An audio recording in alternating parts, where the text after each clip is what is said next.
How's everyone doing this morning? Good. Okay, I forgot my reading glasses this morning, so if I'm squinting at the words, that's why. It's funny, this is, oh, do you have some? Okay, maybe I'll keep them on my head just in case. 175. Okay. Oh, that's a little strong. We'll see how I do. It's funny. My close reading is actually perfect. But the problem is now I wear contacts for distance reading. So when you wear contacts for distance reading, then you sometimes have to wear readers for close reading, which is just silly, you know. It's like magnifying, unmagnifying. But yes, but my close vision is still actually amazing. It's the distance that has gone in my 40s. Okay, ladies, let me start us with a prayer to get us focused.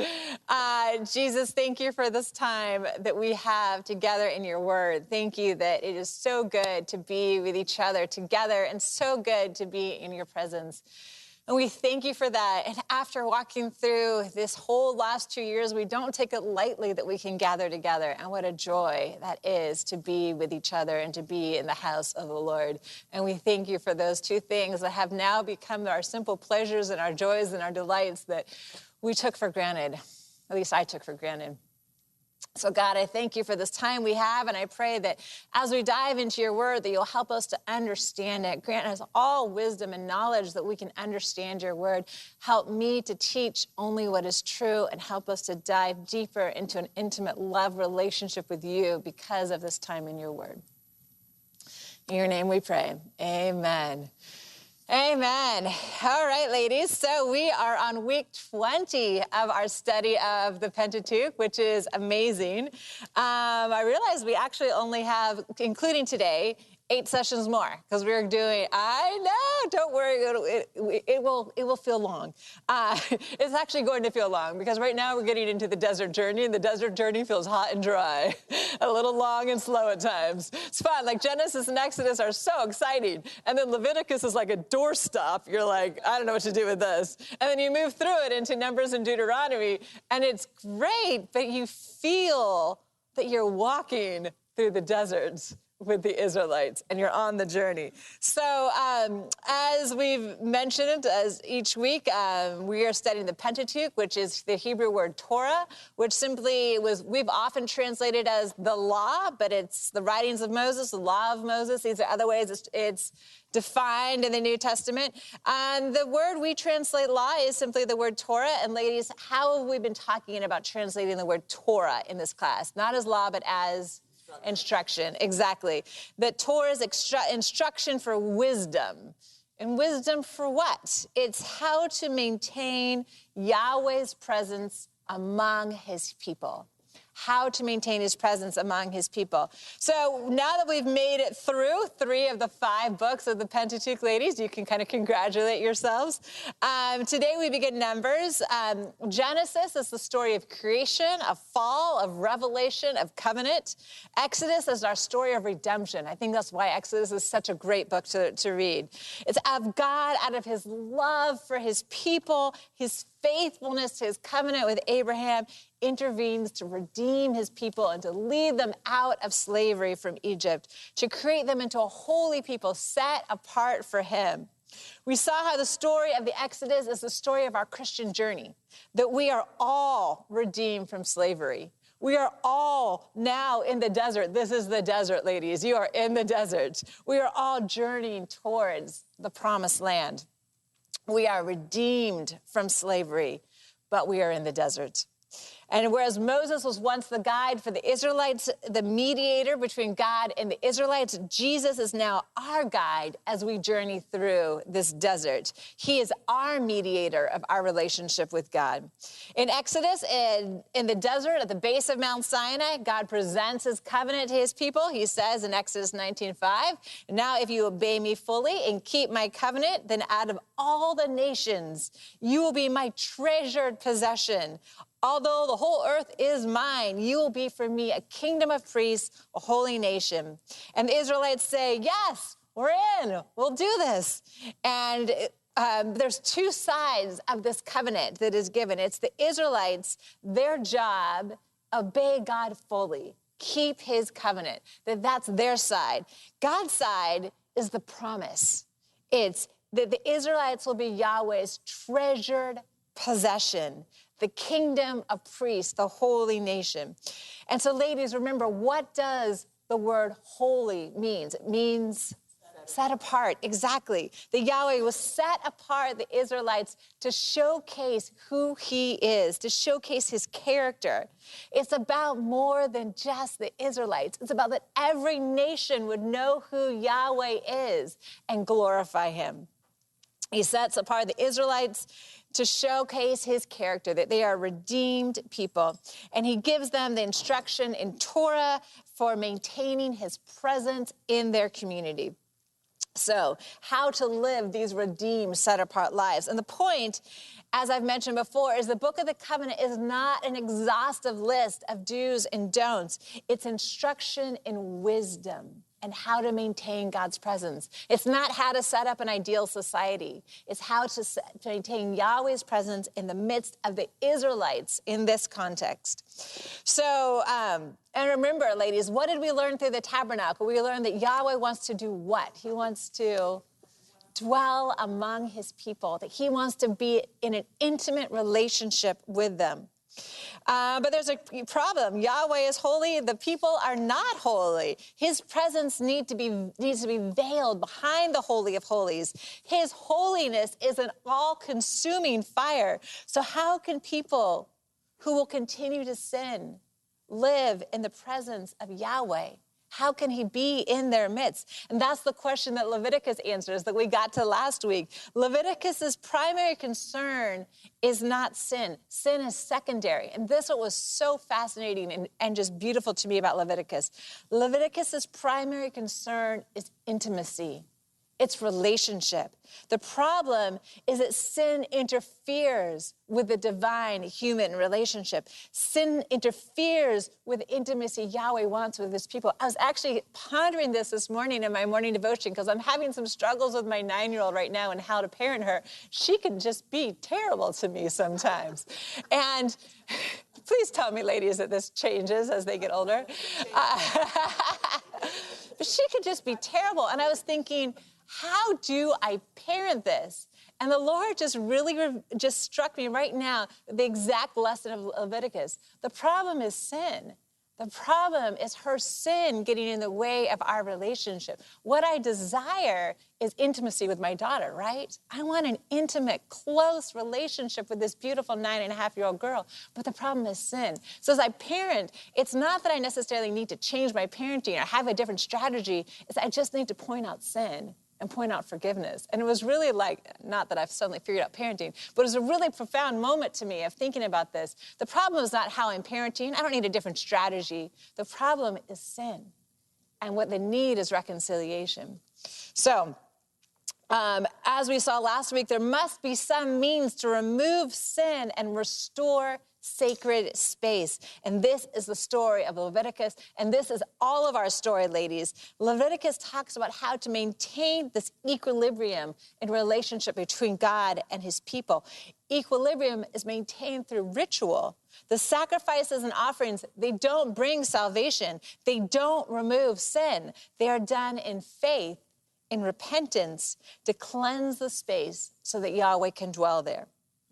Okay, so now that we've dealt with the issue of holy God, not holy people, the question is, what happens next? And we get to Numbers.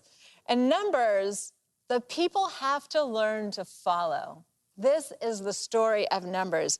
Numbers is about learning to follow. So the context of Numbers, we believe, is really just the same as Genesis, Exodus, and Leviticus, as the entire Pentateuch. Now, one interesting thing is why the name Numbers. Where did this come from? It actually came from the Septuagint. The Septuagint is the early Greek translation of the Hebrew Scriptures. It started with the Torah. Actually, in the 3rd century BC, they began to translate the Torah from Hebrew into Greek because so many people were living outside of Judea at this point, and were native Greek speakers, they needed the Torah in their native language. Well, soon, by the 2nd century BC, the entire Old Testament had been translated into Greek, and this is what's called the Septuagint. You'll see it abbreviated as LXX for 70.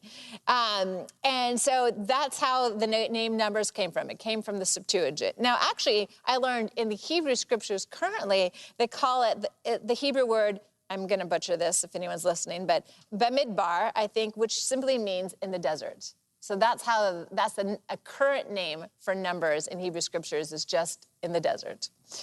Now, who's the author? We believe it's Moses, that he is the primary writer. It does not mean that scribes or priests could have added on commentary. That's fine. But we believe that originally the origination was in Moses. Now, Jesus accepts really that the entire Pentateuch is written by Moses. We've looked at some of these scriptures before, and I have them on your class notes, but we remember Jesus on the road to Emmaus after the resurrection in Luke 24:27 says, and beginning with Moses and all the prophets, he, Jesus, explained to them what was said in the scriptures concerning himself, the sense that Moses is the one behind the law.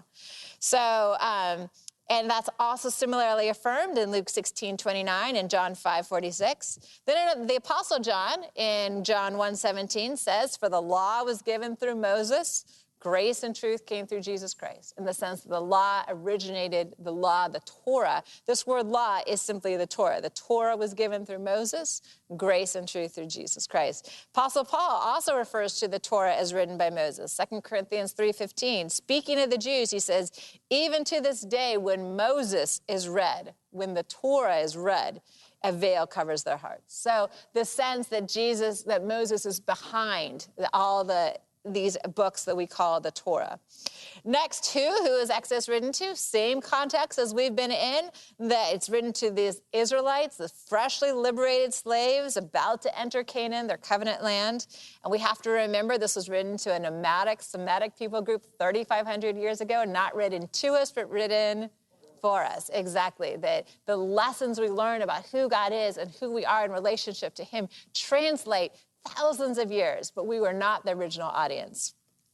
And then approximately when it was written, we believe it was written by 1406 BC when Moses died. Now, interestingly, the year we're in now, so we believe that the Israelites left Egypt in 1446 BC, so we're probably about in the year 1445, because as we're going to see, we're about a year after they left Egypt for the exact timeline of when Numbers occurs. And then when does Numbers take place in the story of the Israelites? Well, last week we read from Exodus 40:17, which talks about setting up the tabernacle. Says that the tabernacle was set up on the first day of the first month of the second year, meaning the first day of the first month of the second year after they left Egypt. So an entire year exactly after they left Egypt, they set up the tabernacle. So that's. Then last week we talked about how Leviticus follows, and it covers simply 1 month of time, 1 month. And then we turn to Numbers 1:1. We can read that together, ladies. So go ahead and open up your Bibles to Numbers 1:1. Let's see how these readers do for me. Whoa, those are 4. Those are good. Okay. Numbers 1:1. The Lord spoke to Moses in the tent of meeting in the desert of Sinai on the first day of the second month of the second year after the Israelites came out of Egypt. So the tabernacle set up on the first day of the first month. Now we're on the first day of the second month. So exactly 1 year and 1 month after they left Egypt, we are now beginning the book of Numbers. So, then remember where, ladies, where are the Israelites at this exact point? Where are they camped? They're camped at the base of Mount Sinai, exactly. So for the majority of this year, they have been camped at the base of Mount Sinai. So it took them, I don't remember exactly, but it was a short journey from Egypt to Mount Sinai. They've been camped there, and now it's about time for them to leave. And so what does that look like for them to leave? And then what type of writing is Numbers? Like Genesis and Exodus, we call it theological history. It's real history intended to teach theology, not the entire story of the Israelite people, but specific events to teach us who God is and who we are in relationship to him. And then what is the purpose? To teach the Israelites the character of God, who he is, who they are in relationship to him. Now, it's interesting. The Apostle Paul actually gives kind of two ways that we can apply the book of Numbers to the church. He's very specifically references Numbers in 1 Corinthians 10, he actually talks about all the journey of the Israelites. And then in 10:6, he says, now these things occurred as examples to keep us from setting our hearts on the evil things as they did. And verse 11, these things happened as examples and were written down as warnings to us. So in some ways, Numbers is the story of what not to do. When I was a kid, I remember thinking that the Bible was just a book of heroes and we were supposed to emulate everything they did. And it was a big shock to me to realize that actually the Bible is a story of people behaving very badly a lot of the time. And it's about God's continual grace for his people and continual love for them. And then additionally, Romans 15:4 of the Apostle Paul says, for everything that was written in the past was written to teach us, so that through the endurance taught in the scriptures and the encouragement they provide, we might have hope. So also, these lessons are lessons of hope for us. And then why? What hope do we have? And that's the question that we'll answer together. What hope do we receive from studying Numbers? So today, I have on our agenda Numbers 1 through 10, which of course we are not going to read all of Numbers 1 through 10, but we're going to give an overview of Numbers in 4 weeks. So today I'm going to kind of walk through what's going on in these first 10 chapters. I'm going to frame them, and then we'll dive deeper into just a few portions of it. Now, commentator Roy Gain in the NIV application commentary says, Leviticus is like the marriage vows. Leviticus is. So in Leviticus, the groom is pledging his care, his love for, his protection for his bride. And Gain says that Numbers is about what happens after the wedding ceremony. What happens next? What does real marriage actually look like? So the one point he makes is that in Exodus, we actually see Yahweh often withholding retribution. We see a lot of grace in Exodus. The Israelites are not getting what they deserve a lot of the time. In Numbers, he notices we see actually more retribution, more divine acts of justice. And the question is why? What's going on? What has changed? And Gain says because in Numbers, the Israelites have already entered into their covenant with Yahweh.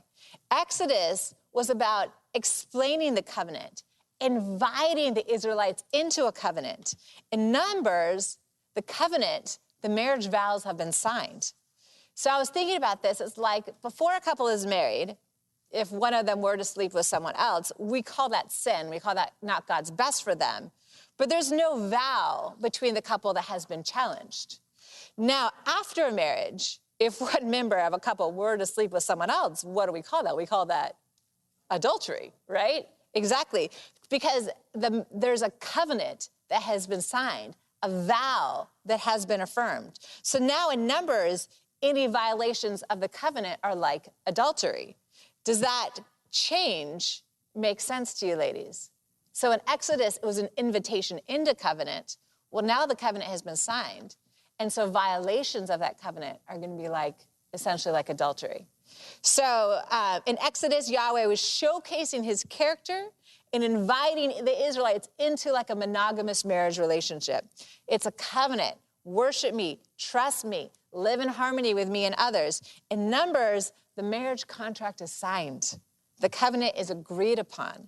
So violations of that covenant will bring some retribution because God's character is holy. He is holy, and he's going to showcase that character to the people. His reputation needs to be maintained for all the world to know who he is. Like a husband, Yahweh will not allow any others into his marriage bed. He is going to stand firm against those things because it is a sacred relationship he is maintaining. Yeah, unlike most husbands, Yahweh will continue to pursue his people in love and grace. And we will see that over and over and over again, even though they repeatedly rebel. All right, so Numbers 1 through 10. So Numbers 1, the Israelites are camped in the desert. Yahweh commands Moses and Aaron to do something. So let's look at that. I'm going to start with Numbers 1 through 5, and then also skipping over to verses 17 through 19. Okay. Numbers 1:1. The Lord spoke to Moses from the tent of meeting in the desert of Sinai on the first day of the second month of the second year after the Israelites came out of Egypt. He said, take a census of the whole Israelite community by their clans and families, listing every man by name, one by one. You and Aaron are to count according to their divisions, all the men in Israel who are 20 years old or more and able to serve in the army, one man from each tribe. Each of them, the head of the family, is to help you. These are the names of the men who are to assist you. And I'll skip over that and then to verse 17. Moses and Aaron took these men whose names had been specified, and they called the whole community together on the first day of the second month. The people registered their ancestry by their clans and families, and the men 20 years old or more were listed by name one by one, as the Lord commanded Moses. And so he counted them in the desert of Sinai. All right, so Professor John Walton from the IVP background commentary says, a census in the ancient world was typically used as a means of conscripting men for either military service or government building projects. So military service or government building projects. They also were often accompanied or even motivated by the collection of a head tax. So the census is usually taken in the context of counting for military purposes. How many men do we have? What kind of army can we put together? It makes sense here as well, or it makes sense here. So verse 3, Moses and Aaron, it says, are to count according to their what? According to their, what does it say? Divisions, exactly. So who are they counting? What's specified? All men 20 years old or more, exactly. So the Hebrew word divisions is tesaba, meaning army, armies, units of army. So Moses and Aaron are to count the men according to their armies. Verse 21, NIV translates the amount of those from Reuben as 46,500. In Hebrew, this number is literally 465 elef. The issue is the meaning of the word elef. And we went over this a little bit, actually more thoroughly, in Exodus 12. We were looking at how many Israelites left Egypt. So this word elef comes to represent the number 1,000. So at some point later in history, army units are standardized as a group of 1,000 men. So the word elef becomes standardized to mean 1,000. But it's not necessarily how it was understood at this point. So Professor Walton in the IVP background commentary notices that elef is also translated as military units. So, and as I mentioned, so later in history, it will become standardized to 1,000 men. But Walton and others think that it wasn't standardized to that amount at this time. So when Numbers 1:21 reads 465 elefs, which could literally refer to 465 divisions of military men instead of 465,000. Does that make sense, that difference? So it makes sense since in verse 3, God tells Moses and Aaron to count the men according to their divisions. So it was week 14 that we looked more at this as the Israelites left Egypt. But if elefs is translated as military units, then it's more likely that only about 22,000 people left Egypt versus 2 million. And in week 14, I go through a lot of why it seems like a more reasonable historical number. So you can go back and listen to that week for more details. But the sense that 2 million people leaving Egypt would have been just vastly unsupported archaeologically. The amount of people to get through the Red Sea in one night just is impossible. So there's some very specific reasons about how that just doesn't seem to stand up archaeologically and historically, the amount of people. So elef becomes standardized to mean 1,000. But what it originally means is simply the word military troops. It should be, because it's just adding 2 zeros. For 465, if you add 2 zeros, it's 46,500. So you look confused. Okay, maybe I'm doing the math wrong. But I think 1,000 is what they use in military. So eliphs can either mean military units or 1,000. So that's the difference so when you see the translations, they're translating it as 1,000, but it's essentially the number eliphs. Does that make sense? I might have done my math wrong in looking at my notes. 46,500. So I might have just misstated it. So you're right. So it would be 46. I don't want to misspeak because I don't have the Hebrew in front of me. But because I probably just did my math wrong when I was doing my notes. But the idea is that the zeros that we see are simply the word eliphs. So it's like 40 and 60.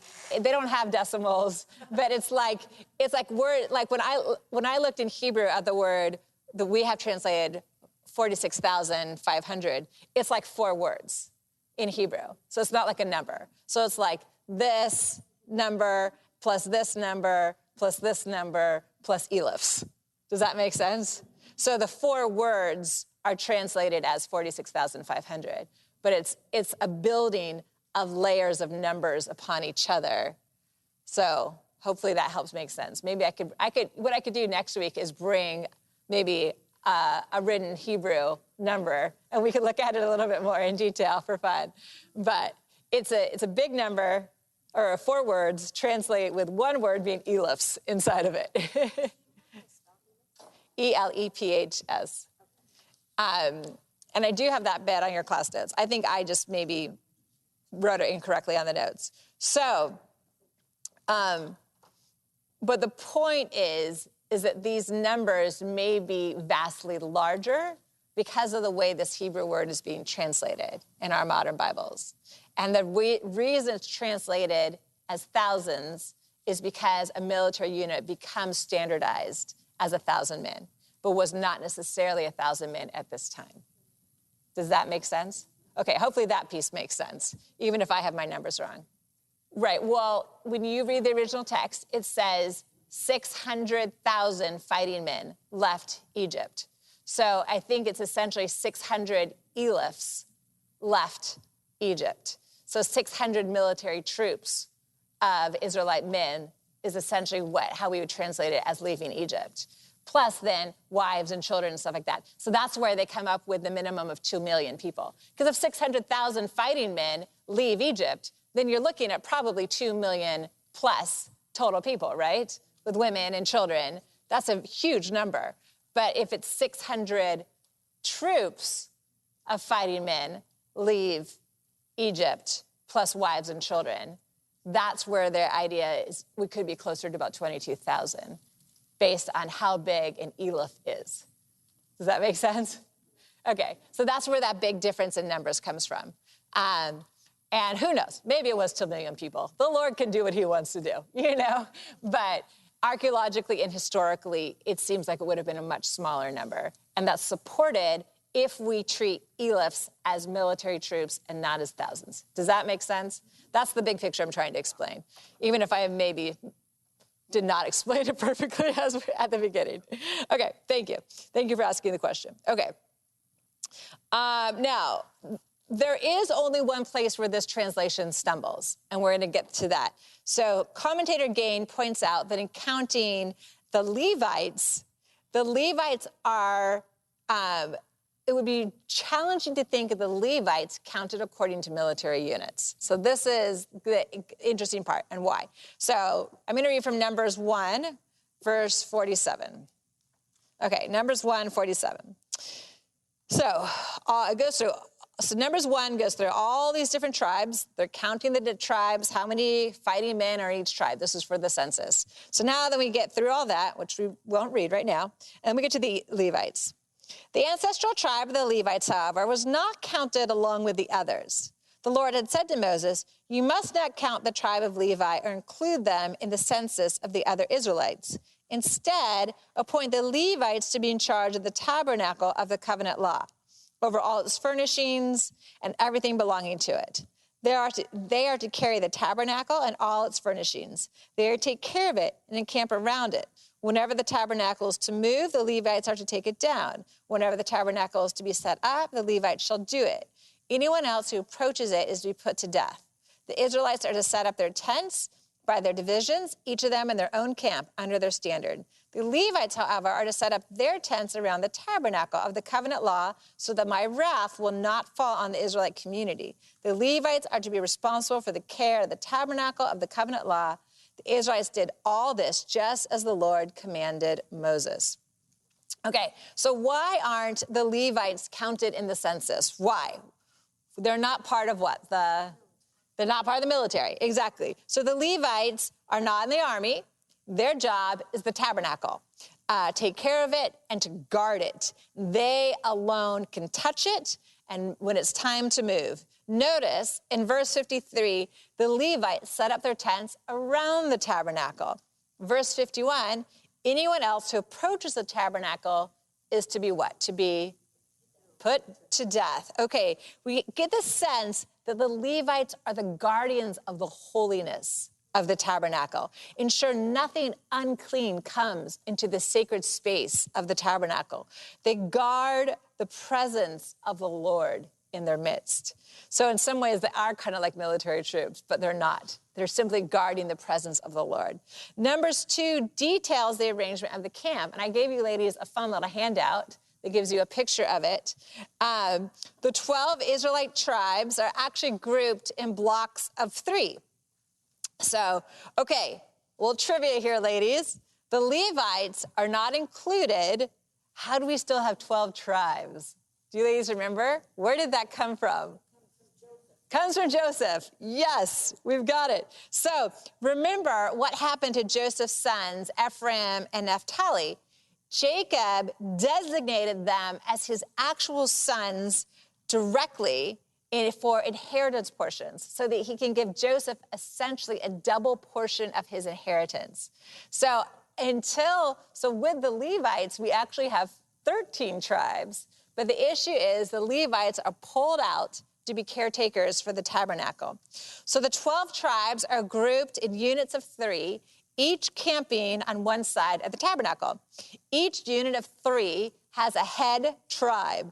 So I starred those tribes, ladies. I just added a little yellow star so you can see which tribe, just instead of reading the whole text, which tribe is designated as the lead tribe for that little triad of tribes. Okay, so notice on the east, which tribe is the head tribe? Judah, yes. Okay, now, skipping ahead, when Yahweh is actually going to call the Israelites to march, he marches them in a specific order. And that's on your notes as well. It starts first with the ark, then comes the leading tribe of Judah. Do you notice that? They're the next tribe that marches. With the rest of the tribes, then comes the rest of the tribes, plus pieces of the tabernacle, all interspersed behind. You can see that little sort of directional marching of how it works. So what is significant about Judah leading, ladies? He got the blessing. Judah got the blessing? And what specifically is the blessing given to Judah? Remember that who will come from the line of Judah? The Messiah. The king who will reign forever comes from the line of Judah. That is the promise and the blessing that's given to Judah. The scepter will not depart from Judah. And so it's so interesting to me to see that Judah is designated as the leading tribe. It's the ark, and then it's Judah. We've talked in this class about how Jesus is the new and the better Moses. He leads his people through the desert journey to the promised land awaiting us. So I thought this was so interesting, and a question I didn't necessarily have a direct answer to, but something to ponder. What significance do you see in Judah being this leading tribe? Any thoughts come to mind? Because he's going to lead us. Because he's going to lead us. The Messiah, the leader, is coming. You know how Jesus is now the one leading us through the desert journey, right, of life. Judah is the one leading the Israelites through the desert journey. who will hold the Messiah from their tribe. It's interesting symbolism. I was really struck by Judah being this leading tribe. Numbers 3, we learn more about the Levites and their role. I'm going to read just a little bit of it. So Numbers 3, starting in verse 5. Let's learn a little bit more about the Levites.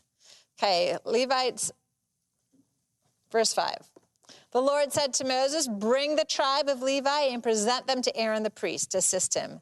They are to perform duties for him and for the whole community at the tent of meeting by doing the work of the tabernacle. They are to take care of the furnishings of the tent of meeting, fulfilling the obligations of the Israelites by doing the work of the tabernacle. Give the Levites to Aaron and his sons. They are the Israelites who are to be given wholly to him. Appoint Aaron and his sons to serve as priests. Anyone else who approaches the sanctuary is to be put to death. The Lord also said to Moses, I have taken the Levites from among the Israelites in place of the first male offspring of every Israelite woman. The Levites are mine, for all the firstborn are mine. When I struck down all the firstborn in Egypt, I set apart for myself every firstborn in Israel. Whether human or animal, they are to be mine. I am the Lord. The Lord said to Moses in the desert of Sinai, count the Levites by their families and clans. Count every male a month old or more. So Moses counted them as he was commanded by the word of the Lord. Then skipping down just to verse 21, to Gershon belonged the clans of the Libnites and Shimeites. These were the Gershonite clans, the number of all the males a month old or more, who were counted as 7,500. Okay, we're going to pause there. Okay, so verse 7, the Levites are supposed to do the work of what? What does it say? The work of the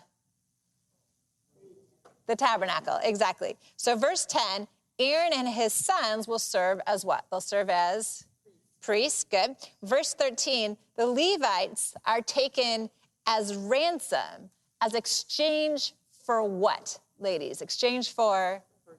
Firstborn male sons, exactly. So Yahweh says this relates to the last plague, the Passover, when Yahweh struck down the firstborn in Egypt in plague number 10. So he did, when he struck down, because of that, he did what, verse 13? It says he set apart every firstborn, human or animal, as his. So this exchange happens. Instead of every firstborn male belonging to the Lord, we now have the Levites as belonging to the Lord. So I was pondering this, and just thinking this through. So, okay, so without the blood on the doorpost at the time of the Exodus, the destroyer was allowed to enter the house. And so the firstborn sons were essentially allowed to be taken by the destroyer. The blood on the doorpost purified the space so the Lord could dwell there and stand in the way of the destroyer, right? So the destroyer passed over. So, and that's what we talked about at that point, that the blood of the Lamb purified the doorpost, the Lord could stand there, stand in the way of the destroyer. So Yahweh then claims those he has protected as dedicated to him. So, and the idea is this is a continual practice, a continual reminder. Every time a firstborn son is born into a family in Israel, they will always remember what, ladies? What will they remember? The Passover. And what do they remember for the Passover? That the Lord did what? That he protected them. He provided for them. So this ritual functions as a reminder of God's continual protection through the ages, through time. Every time a firstborn male son is born, it's the reminder of God's provision, his care, his love for his people. And I was thinking how rituals function as reminders in our lives, and they can be great. We have rituals. We have rituals of Christmas and Lent and Easter and Pentecost. These are reminders of what God has done for us, that the rituals are good. Communion on first Sundays, right? That's a ritual of reminding us what God has done. So these sons were the continual reminder of God's goodness and protection in their lives. But instead of physically dedicating to them, and that was a question actually I got last week, was there ever child sacrifice? And there was never child sacrifice, ever. In fact, fact, when we get into Kings, at some point we will in our studies in the future, Yahweh says, I never even dreamed of child sacrifice, because the Canaanites were actually sacrificing their children to the god of Molech. And so Yahweh says, this is never a thought that even entered my head, is pretty much the way it's written in Scripture. Liz? No, so the firstborn is dedicated to the Lord. So now in exchange, so essentially the firstborn sons were dedicated to the service of the Lord. But what Yahweh is going to do instead is do an exchange or a ransom. So instead of taking all the firstborn sons, he's going to take all of the Levites instead. And we won't go through it in this class, but in this next portion, they count all the Levites, and then they count the number of firstborn males in Israel. And they come up with, it's like 22,000 Levites, I think, and which we're not exactly sure the exact number, 22,600 Israelites. And so then there's an exchange that's going to happen. They're going to give a shekel for every person, like, over this amount. So the idea is that the Levites are taken instead of the firstborn males. She is important. The question was, what about a firstborn girl? Important, but not part of this covering, because it goes back to the plague. The plague was the plague against the firstborn sons in the family. And so that's a continual reminder of God's protection. And then they are the ones dedicated to the Lord, and then the Levites taken in exchange. Now, one thing we have to remember is, and we've talked about this already, the Bible is not setting up an ideal society. That is not what the Torah is about. Just because we see a patriarchal society does not mean a patriarchal society is the ideal society. What we're talking about is how God is revealing himself in context to the Israelite people. I saw another question over here. Liz. Ooh, that is a great question. Liz's question was, do the Levites serve in the military in Israel today? I don't know that answer. I don't know that either. Let's come back to our text. Great question, though. We'll have to research that one.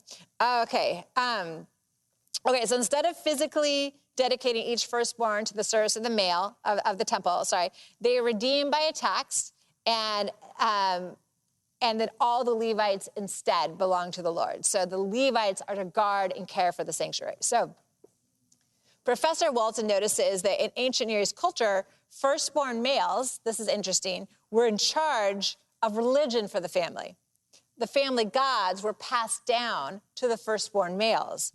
They were also in charge of ancestor worship in the cults that had ancestor worship. So instead of the firstborn male being in charge of worship for his family, the Levites as a whole are designated to be in charge of worship for the entire community. So again, we're reading in context, right? Where the firstborn males in the ancient Near East were in charge of religion for their family. So that's where that's the culture that we're speaking into. Now, in counting the Levites, this is the only place that this word eleph, as military troops, kind of breaks down, or we question, does it still translate here? Because in verse 22, it's not the fighting men who are counted, but every male a month or older is counted. So Gershon, for Gershon, it's translated as 75,000 or 75 elephs. So commentator Gain thinks it's interesting to count children according to military units. So he kind of raises that question, does this work here? So my thought maybe is that military units did have a standard amount at this point, that we don't know what that standard number was, and that was just their form of counting. I'm not really sure. So it's a little bit puzzling, but we might have to just hold it to a little bit of a puzzle right now. So in Numbers 3, the Levites are counted. The tax for the firstborn male is instituted. Numbers 4, the Levites are counted. How many will serve at the tabernacle? So, yes, question. Yes, with a little bit left over. Yeah, correct. I know. Very interesting, isn't it? Good observation. Okay, so now we have the picture of the Israelite camp. Now, what do we notice, ladies? When you look at the Israelite camp, what do you notice about where God is? Where is he? He is in the very center. The tabernacle is the center of worship. So what applications, ladies, can we make to our own lives by just this picture of the tabernacle being in the center?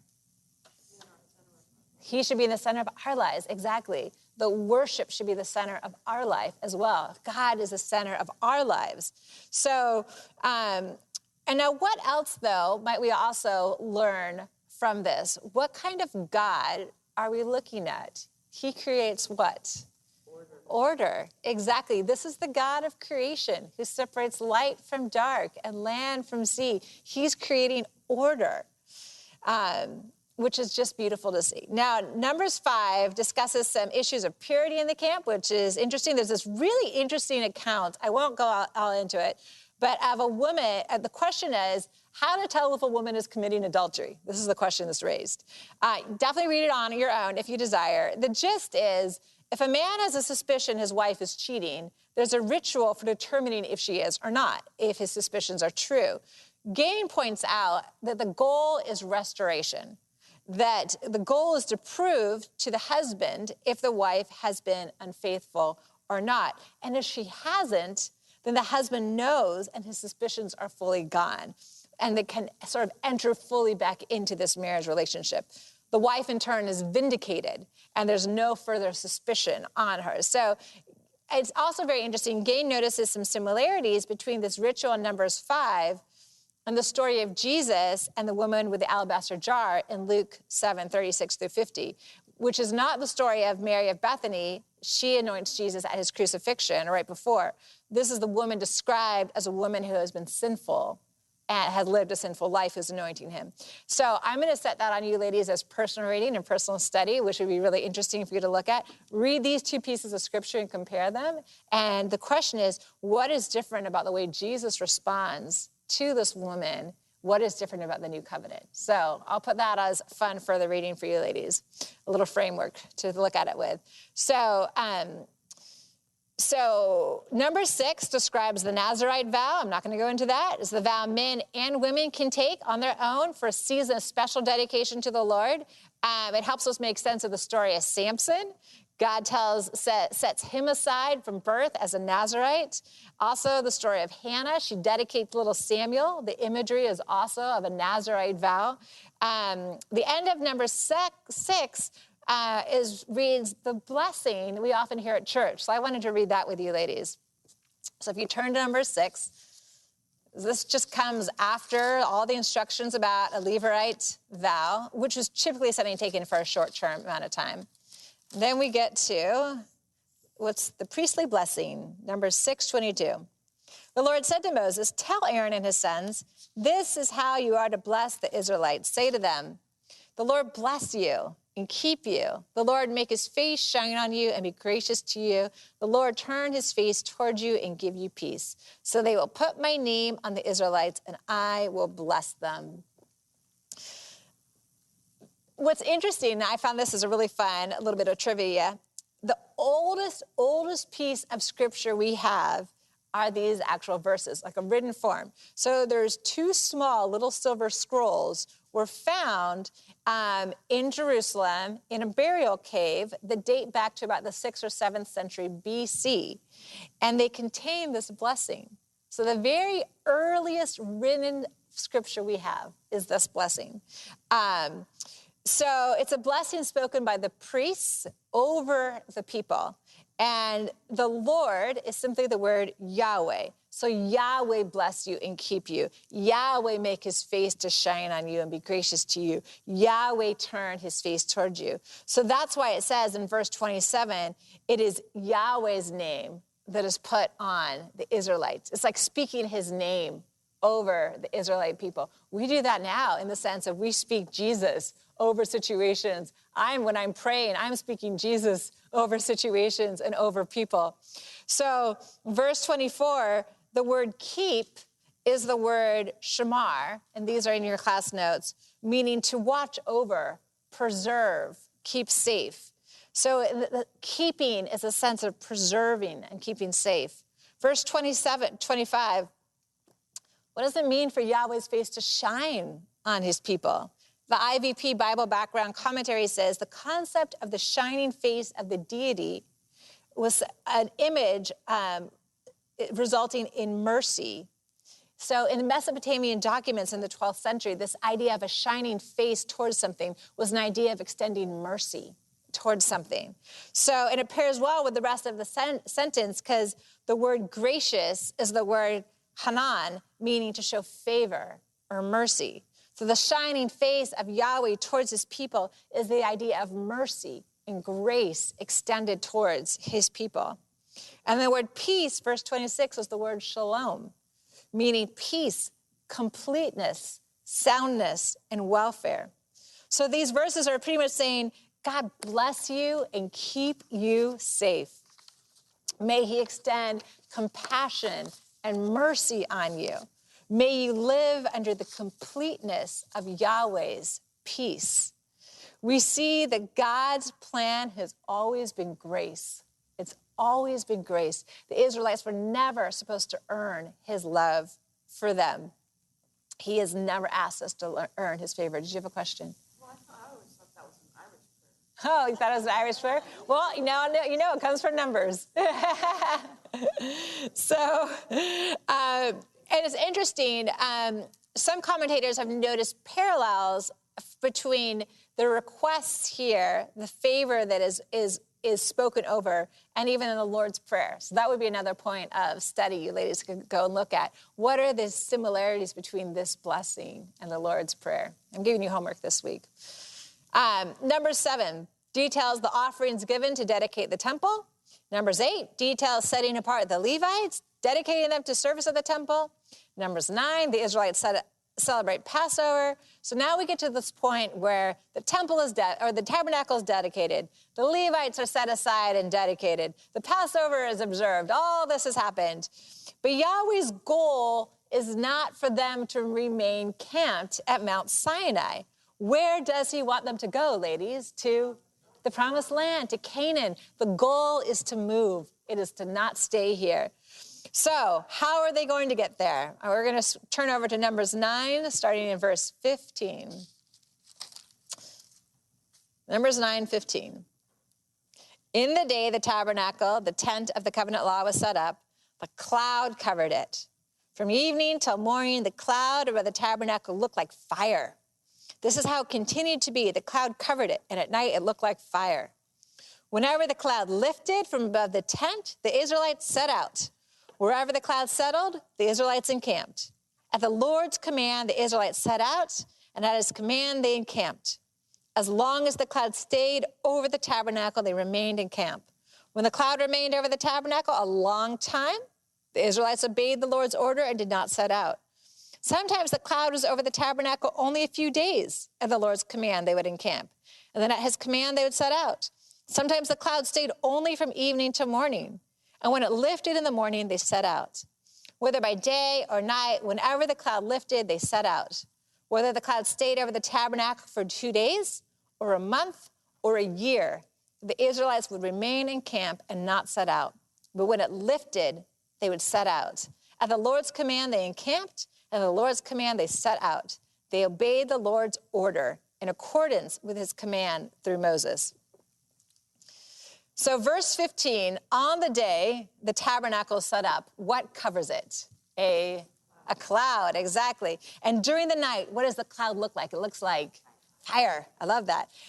Also, it's mentioned in other places that the lampstands also glow continuously in the tabernacle through the night. The idea is the oil keeps them lit during the nighttime. And think about what a source of comfort that would have been in the middle of this dark desert to always have the glow of the fire of the Lord over the tabernacle and the glowing tabernacle in the center of camp every single night. One commentator was saying, think of even all the small little children camped in camp to be able to look towards this glowing presence of the Lord in their midst every single night. Like what comfort and encouragement that would have been. Verse 17, when the cloud lifts, the Israelites are to do what? They're to move, set out, exactly. And whenever the cloud settled, the Israelites did what? They encamped, exactly. So verse 18, at the Lord's command, the Israelites did what? They set out, they encamped. So verse 20, Sometimes the cloud over the tabernacle would settle only how long? Only a few days, exactly. Sometimes, verse 21, it was only there how long? From evening till morning. Get up and go. Let's go, people. Verse 22, whether the cloud stayed at the tabernacle for 2 days, a month, or a year, the Israelites were to do what? They were to remain. Exactly, remain at camp. So what is Yahweh teaching the Israelites, ladies? He's teaching them what? Obedience, trust, right? Listening and following the Lord. So I was thinking about how Kat's gone on backpacking trips with me now. And one of the funny things I was thinking about, I feel like the Lord always just speaks to me so much on my backpacking trips. But one of the funny things we're always trying to do, at least I'm always trying to do, is because we're carrying these big, heavy backpacks for long amounts of time, is you always want to find, where's the path going? I'm always trying to find the path. Is it going over that pass? Is it going over there? Is it going through that meadow? Where are we going? And the thing is, it's funny, is that you just oftentimes can't see it. But I can always see the next step. I can always see where my foot is supposed to go next. I can't necessarily see the big, long plan ahead of me, even though I want to know it, right? I always want to know because I'm like, if we're going over that mountain or are we going over that plain? Because I would much rather go through the meadow. But I was thinking about how that's such a perfect picture, right?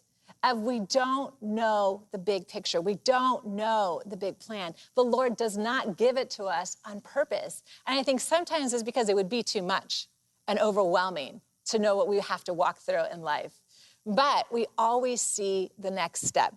And I was thinking about that in terms of, for me, or even for all of us, you know, we want to know the plan. We want to know the plan for our kids, our grandkids, our careers, our volunteering. Where are we supposed to be spending our time? What's the best school for my kid? Like, these are the things we ponder and we worry about. But what God says is you remain when I remain and you move when I move, right? That is the picture that we're given in Numbers. Stay still when I tell you to sit still, move when I tell you to move. And I think that is something we can think about in our own lives all the time. Because sometimes sitting still where we are is the hardest part, right? Sometimes we want to move. But sometimes moving when God tells us to move is the very hardest part. So ladies, for your own lives, you can think about what is God teaching you right now in trusting and following him? Does he want you to stay put? Does he want you to move? And that's a question only you can answer in your own life. And think about it, pray about it, journal about it. In Numbers 10, we learn about these silver trumpets that are to call the Israelites together. They communicate, assemble, time to march, time for war. And after all this time at the base of Mount Sinai, receiving the covenant of Moses' 240-day times on Mount Sinai, of the whole crazy calf incident, of the giving of the entire Torah, it's finally time to move. It's time to go. So Numbers 10:11 talks about them finally moving. So Numbers 10:11. On the 20th day of the second month of the second year, the Lord lifted from above the tabernacle of the covenant law. Then the Israelites set out from the desert of Sinai and traveled from place to place until the cloud came to rest in the desert of Paran. They set out this first time at the Lord's command through Moses. And then it goes through their divisions in the next verses, going through all of them. And then finally at the rear guard for all the units, the divisions of Dan. And then finally ending, this was the order of the march for the Israelite divisions as they set out. So we see that there's order, there's movement, and they are called to move. The 20th day of the second month of the second year, it's time to move. And next week, we will continue to journey with the Israelites as they begin to move through the desert. So questions for you ladies to discuss at your tables today. How can you place worship of God in the center of your life as they had the tabernacle in the center of their camp? 2, How is God leading you right now? Does he want you to stay put or does he want you to move? You ladies can discuss that together. And what application of God's leading of the Israelites do you see in your own life today? Of course, you can just share any observations from the study today, any prayer requests with each other. But I'd love you to spend 10 minutes chatting, and then I will close us at 10:45. Thank you, ladies.